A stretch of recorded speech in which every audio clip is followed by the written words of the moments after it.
You're listening to the Doctor Is In podcast. This is the show where you get the best tips, tricks, and nutritional hacks to help you and your family get healthier. You'll also hear what works and what doesn't work so you don't have to waste your time and money. All right, let's get started. Hello, I'm Dr. Martin Jr. And I'm Dr. Martin Sr. And this is the Doctor Is In podcast, and this is episode 140. Now, today we want to talk about some recent news that came out about the Mediterranean diet specifically, and how one of the big papers that was published on it that had some of the more exciting benefits for the heart was retracted. And that doesn't happen that often. I was reading that it happens about 1 every 1,000 or so papers do they get retracted. So it's not a common thing that happens. But this major study on the Mediterranean diet was retracted. I guess there was too many errors in a sense to fix it, so they pulled it back and they're going to republish it with some of the, and basically the conclusions from what I've read will be softer than they were in the original paper in terms of like 30% decrease in cardiovascular stuff. And so we'll talk about the Mediterranean diet today. We'll talk about really what the purpose of diet is. We'll go through a whole bunch of things along that line. But first, there's a lot of times, the funny thing is about the Mediterranean diet is it's defined as this, which is basically it's a diet that's full of fruits, vegetables, olive oils, nuts, and fish. And it's really a whole food diet in a lot of ways. Some would talk, olive oil. Yeah, a lot of olive oil. And this is the problem that I have with the Mediterranean diet is that it's really tough to define. How much of that stuff do you eat? How often do you eat it? It's really one of those diets that people get frustrated with, especially researchers, because the goalpost seems to move on that diet all the time. It's very hard to nail down exactly what the Mediterranean diet is, just that it's rich in those things. Is that all they should be eating? That's what makes it difficult. Plus, sometimes you read about the Mediterranean diet and they'll recommend whole grains. They'll recommend those kind of things. So again, it's a very difficult diet to define, but if you mention the Mediterranean diet, everybody thinks of healthy right away, right? They think of healthy. If you go off the basic definition, which is fruits and vegetables, okay, healthy. Olive oil, very good for you. Nuts, very good for you. Fish, very good for you. Yep. And if somebody were eating that way, they would be very healthy, generally speaking. They'd be very healthy. The problem with just saying that is that all they're supposed to eat, right? Because that's the difficulty. If you're really, at the end of the day, there are a lot of ways. You and I are kind of always known as low carb, and that's a tool that we use because it's a very effective tool. But, I mean, there are really a lot of ways that people can lose weight. The problem is this. Low carb it satisfies one of the hardest things for people, which is hunger. Once they cut their carbs down enough and they start burning fat for energy, generally speaking, hunger goes away. Now, when you first start eating any kind of diet, you're going to be hungry at first, right? And you're generally, as you cut back on the amount of food you're eating, you're not going to feel as good. Your energy may dip a little bit. And that happens with low carb as well. They call it the keto flu if they go that low, right? Yeah. If they go as low as ketogenic, that is definitely something that happens. But at the end of the day, all these things really, at the end of the day, help lower insulin one way or the other. Yeah. Now, what's your take on this? Well, listen, whenever anybody ever talked to me about the benefits of the Mediterranean diet, I said, well, any benefits they get is because they're not being like North Americans who are carboholic. Yeah, right? Not a lot of processed foods on that list. Yeah, they're not eating the processed foods. Anytime you do that, you're lowering your sugar content in food. They're not, not that in Mediterranean areas that they wouldn't have any kind of dessert or anything. It's not that they would never have sweet, but they don't live on it.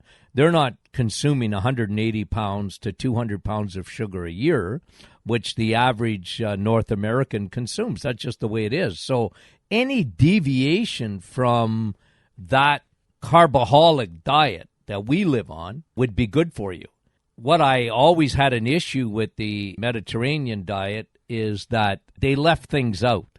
And I always felt that, fish is great, and I love fish. I mean, for people, it's good for you, right? There's no doubt. But I always felt that they weren't getting enough protein in their diet. I always felt that it was good, but it could be better. And we were the ones, I always said that we sort of focused in on eating more eggs, more meat, and fish. Fish is great, right? But Yeah, I was always one, as you lower your carbohydrates down, that you're going to be upping. It wasn't just for weight loss. I'm talking about the way we talk about food is weight loss is a benefit, but the other benefits come when you lower your insulin. Yeah, and you're right. I mean, the Mediterranean diet can't, unless you're eating fish all the time, it's very hard to get enough protein in a day with simply nuts and some fish. Again, I mean, you'd have to be eating fish all day to get enough protein.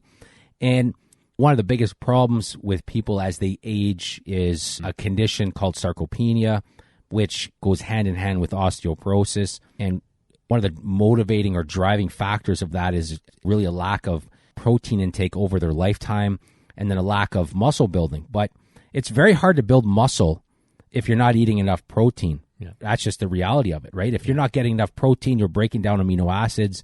And, of course, your amino acids, muscles are a great source of amino acids, so your body's breaking down its own muscles. It becomes catabolic, right? It does. It definitely does. You start to break down. So that's the issue that I have with the Mediterranean diet in the sense that nobody can really define exactly how to follow it. Because if a person can only eat those things, would they lose weight? Yeah, absolutely they would lose weight. But, again, losing weight is not always the objective in a sense that if you're going to lose weight, and most of you have heard this before, but, I mean, you can lose fat, you can lose water, or you can lose muscle. Now, muscle and water are kind of the same thing in a lot of ways, but you definitely want to lose fat.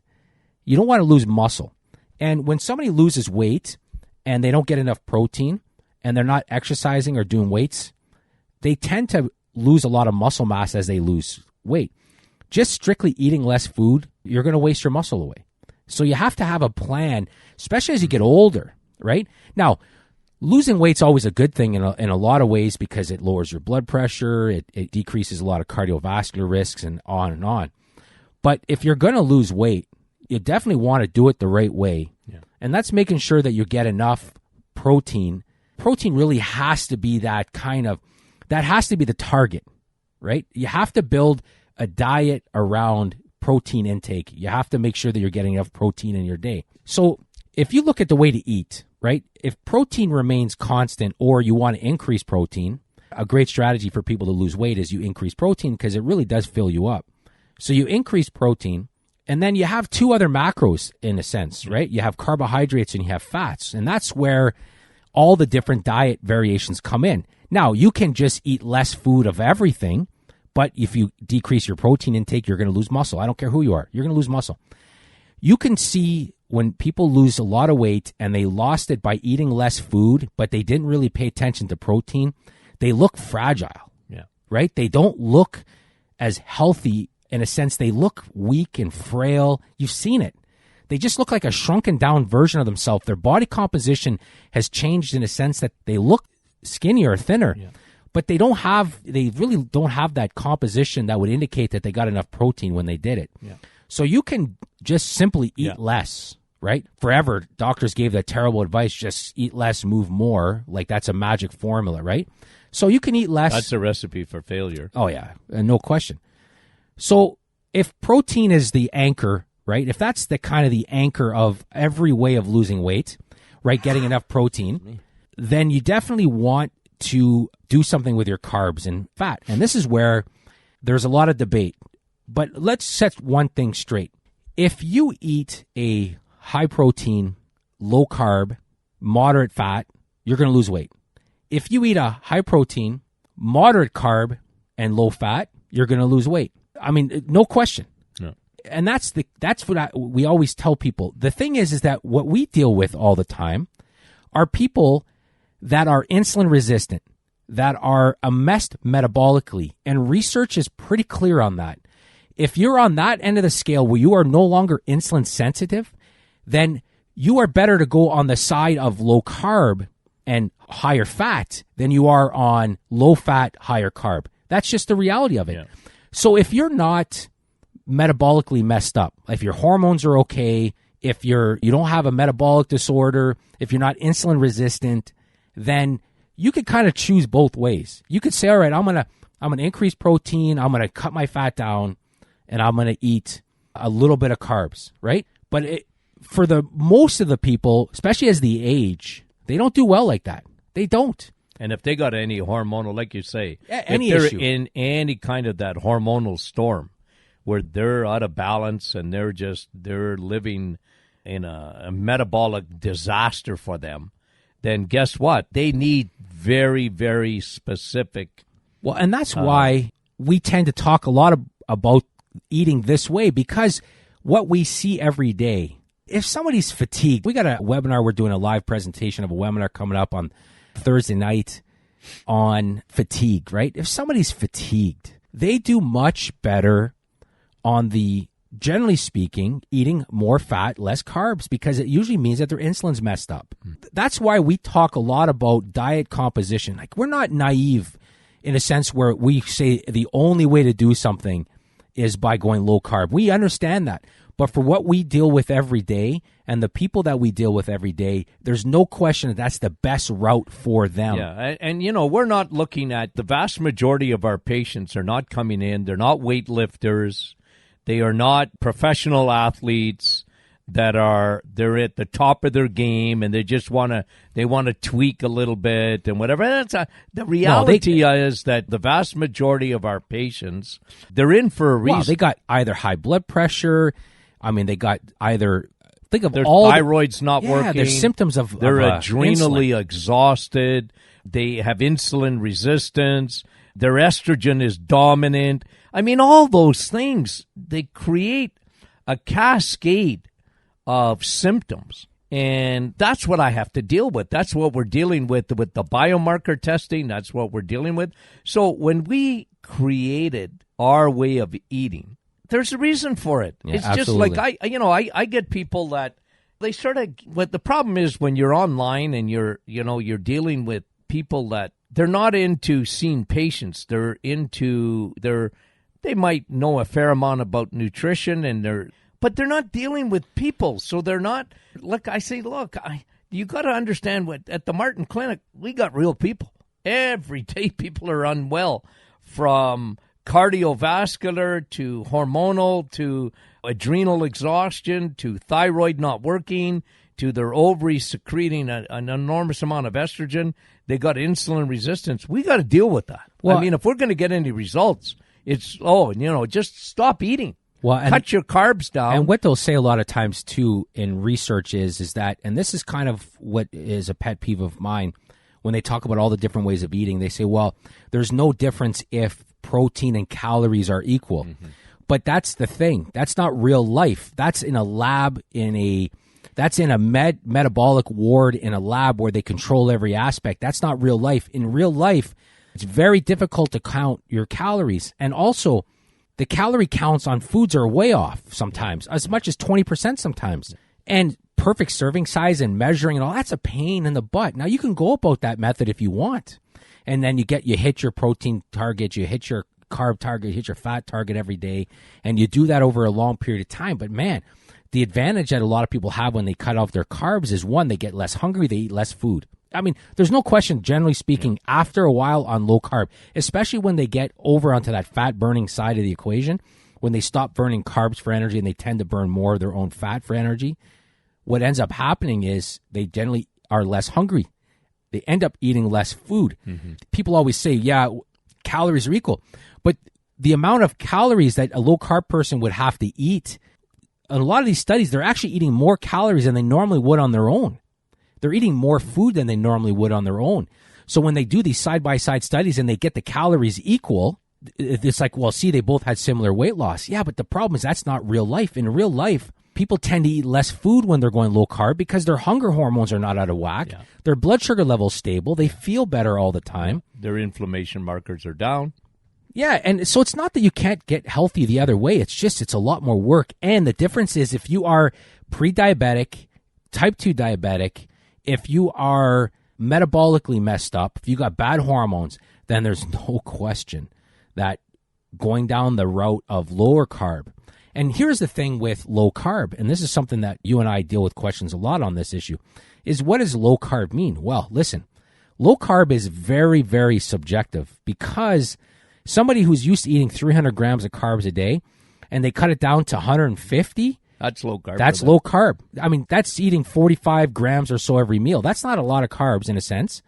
That's 150 grams of carb. That's low carb. And generally when they do that, they'll lose a weight over a period of time. Then you can eat under 100 grams of carbs a day. Then you can get ketogenic, which is when you get down to a certain amount. Men is around 50, women around 30. If they're really messed up metabolically, it could be even less than that. But they end up going into a process called ketosis, which is basically they're burning fat for energy. They're making ketones. So there's a lot of things with low carb. And the difficulty is everybody has a different carb tolerance. You and I talk about this in some of the programs we've done before, but everybody can handle carbs differently. There's a lot of factors that determine how many carbs a person can eat. For example, like you've mentioned, a person who has more muscle mass can tolerate more carbs because they have more storage for glycogen. If they don't use it right away for energy, it gets turned into glycogen and put into storage. More muscle means more metabolism, means more storage, means more higher carb tolerance.